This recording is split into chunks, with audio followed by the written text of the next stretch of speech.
Welcome to the Hojo on Architecture podcast, Season 6. The Architecture of the Myth, Chapter 1, Chaos, the Birth of Spatial Order.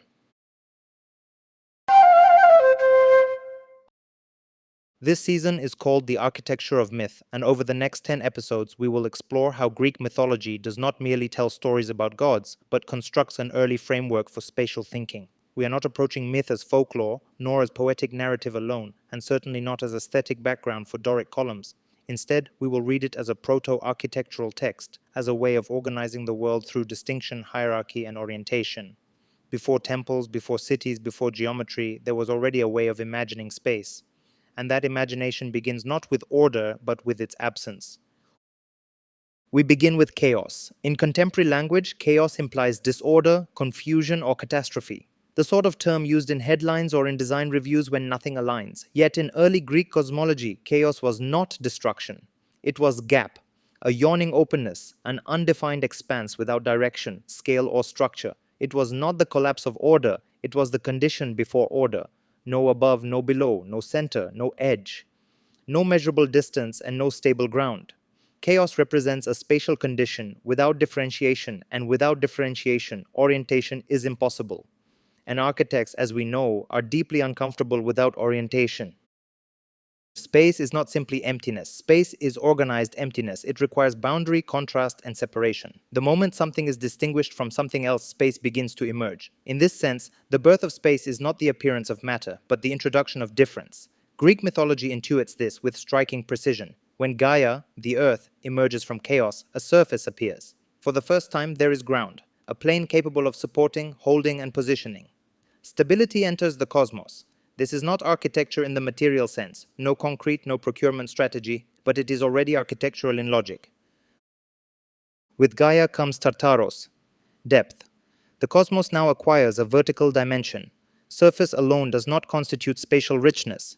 Depth introduces layering. The world becomes stratified. Above and below begin to suggest themselves even if they are not yet politically charged. Spatial imagination expands from flatness into section. Long before BIM, there is section. Long before renderings, there is hierarchy. The emergence of Uranus, the sky, marks a decisive moment. When the sky stretches above the Earth, an enclosure is formed. A vault takes shape. Earth below, sky above. The cosmos becomes articulated through a vertical axis. This is not yet a temple, yet it contains the principle of the temple. It is not yet a building, yet it introduces the concept of ceiling and ground. The separation between earth and sky constitutes the first spatial order, and perhaps the first assertion that position matters. But enclosure is never neutral. Uranus does not simply hover above Gaia, he covers and dominates her. In myth, he imprisons his offspring within her depths, suppressing potential through spatial control. Here, the vertical axis becomes more than geometry, it becomes hierarchy. Above is not merely higher, it is superior. Below is not merely lower, it is subordinate. The myth quietly reveals that architecture and authority share a common origin. Vertical arrangement becomes a political arrangement. This insight resonates across architectural history. Sacred mountains, elevated temples, and acropolises rising above cities all echo the same spatial logic. Height signifies transcendence, but also control. Even in modern skylines, the tallest structures assert dominance, prestige, and economic power, as though altitude itself could legitimize ideology. The myth of vertical superiority persists.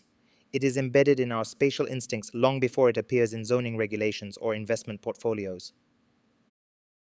Perhaps what we call progress is sometimes nothing more than a more technologically advanced version of Olympus. The Greek transition from chaos to cosmos, from gap to order, is therefore not simply a cosmological story, it is a philosophical proposition.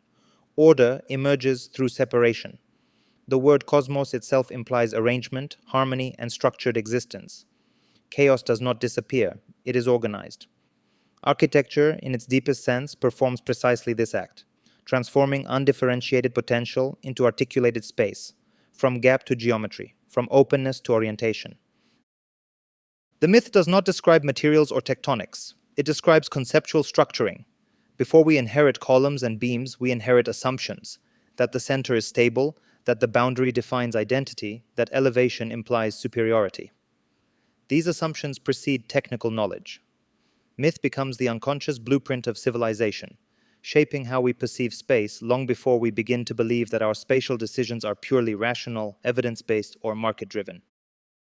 Even contemporary architecture, which celebrates openness and fluidity, occasionally with evangelical enthusiasm, relies on differentiation. An open plan still distinguishes circulation from occupation. A glass facade still separates interior from exterior, however transparent it may appear. Public and private remain negotiated through thresholds, however blurred the boundary may be declared. Chaos reminds us that space without distinction is not liberating, it is disorienting. Meaning arises through a boundary. Without separation, there is no perception. Without perception, there is no orientation. And without orientation, there is no architecture. Greek mythology begins not with divine drama, but with spatial clarification. Surface emerges, depth emerges, enclosure emerges, verticality emerges, and with verticality comes hierarchy, the seed of political space. The cosmos is not only organized, it is structured in a way that anticipates power. Myth, in this sense, is less about gods behaving badly than about humans learning to position themselves within a divided world. And once division exists, so does ambition. In the next chapter, we will examine how this first vertical separation between sky and earth evolves into authority itself, and how occupying the heights becomes the architectural expression of sovereignty. The story will move from cosmic separation to spatial control, from geometry to governance. Because once the sky is above and the earth below, the next question is unavoidable. Who claims the summit? Space was never empty, it was waiting to be ordered.